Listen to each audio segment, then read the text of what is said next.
Hey YouTube, back again. We needed to film a part 2 of this video. Had to take my jacket off because I was getting a little bit warm.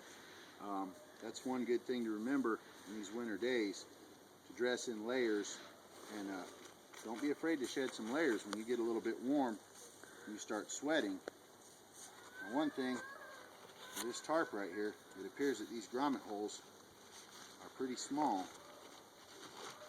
And we've got just enough room for this line. So we're going to pull that center line tight. Now, normally we're in a little bit colder weather environment. We're going to secure that with a timber hitch. I like those. They're good. They're easy to release.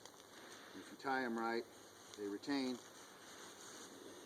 their tightness. They don't slip. They don't slide.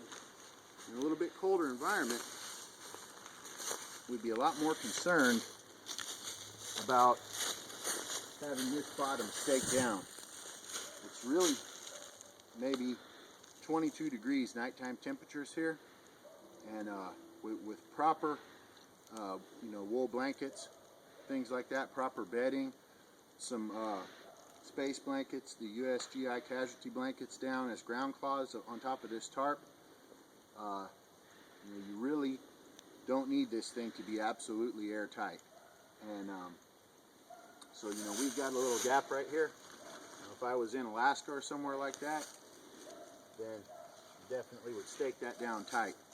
But you'll see in our next video, we're going to show how to build a fire at the entrance of this safely without being concerned about catching this poly tarp on fire. But so now,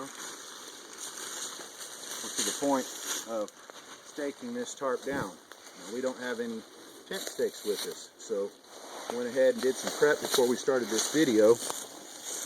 Also, we've got no axe, we've got a machete. So we have no way to hammer.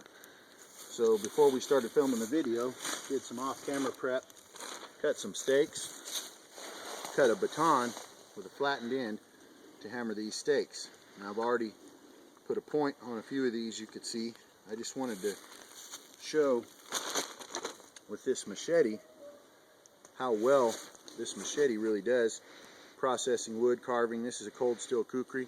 This is an excellent machete. So we're gonna square off the top here, so we've got a good flat surface to hammer on. When you see the kukri design, now this isn't a real kukri, this is a kukri machete. So it's 3mm steel, 1/8 inch steel all the way. Normally a true kukri would have a sharper edge here and a tool edge there for cutting wood. Now I've put a good convex grind on the whole thing, so it's sharp everywhere. But regardless of that, the geometry of this kukri makes it excellent for shaving wood.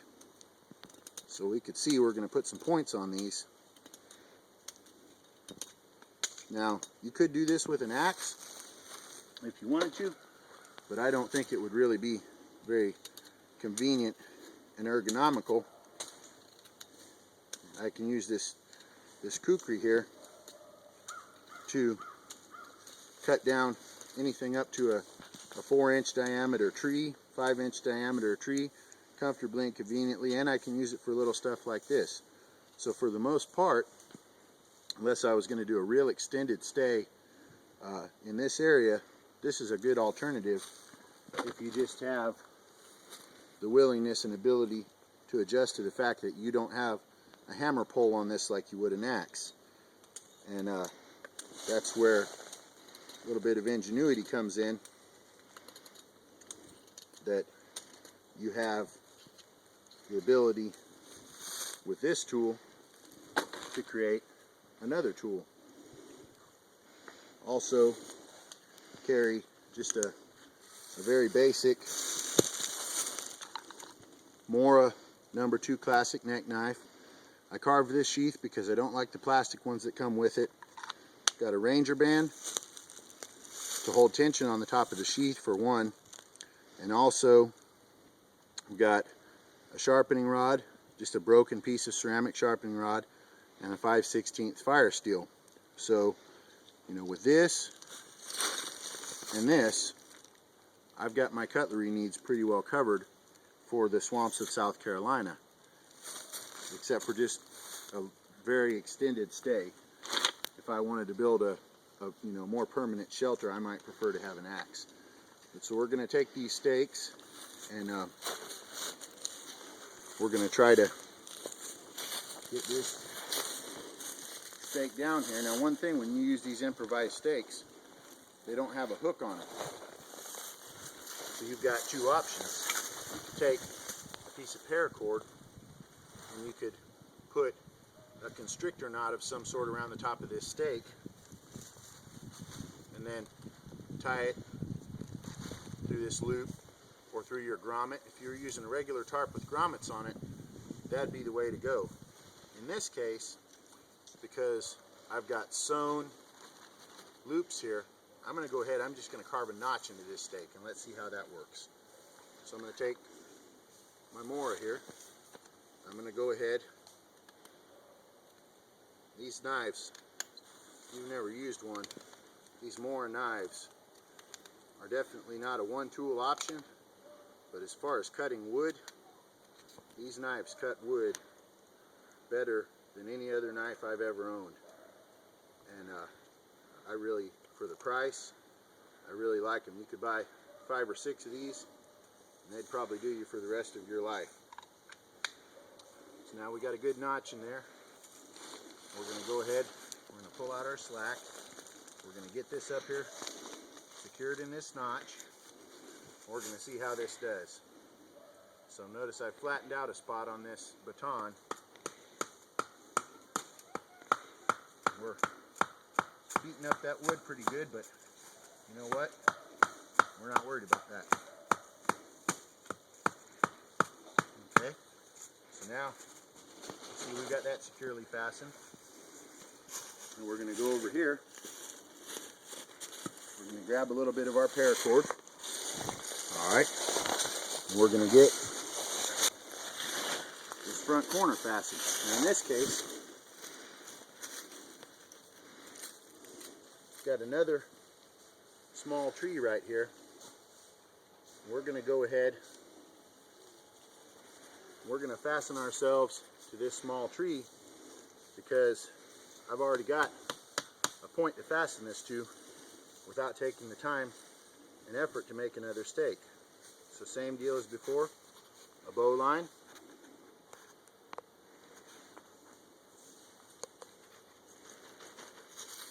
Figure out how much we need. Slice it. Tie a knot in it so that it doesn't fray.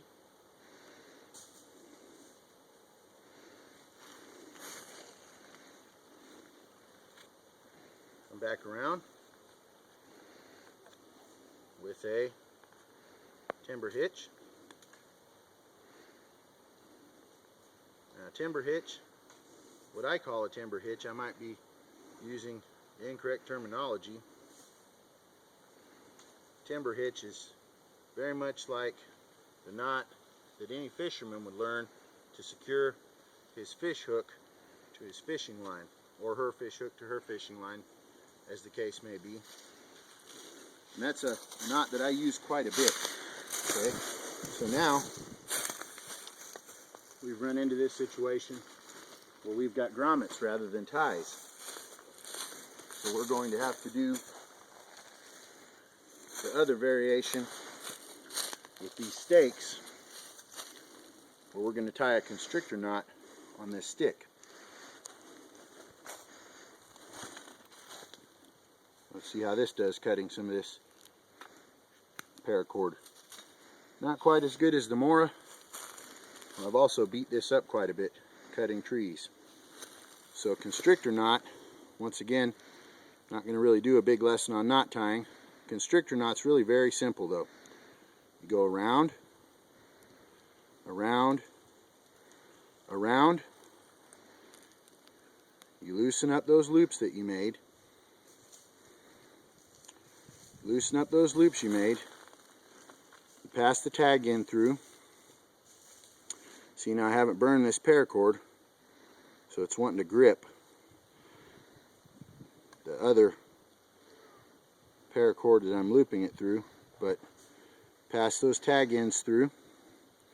You pull this tight, and this knot will really hold.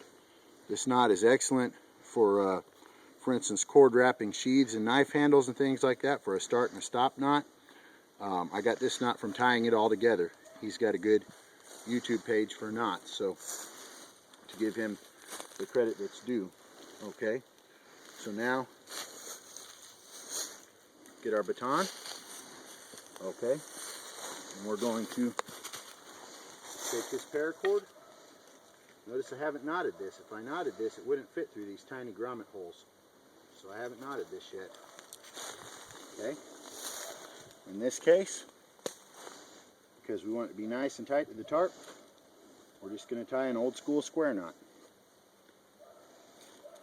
Now the paracord doesn't hold knots very well, so what we'll do, we've tied that square knot there, we'll tie another one on the back side. That should hold us very well. That's not going to go anywhere. Take this stake, hammer it down. We're going to go ahead and cut the camera while I do the other side. It's going to be just like this, and we'll be back in a minute. Thank you.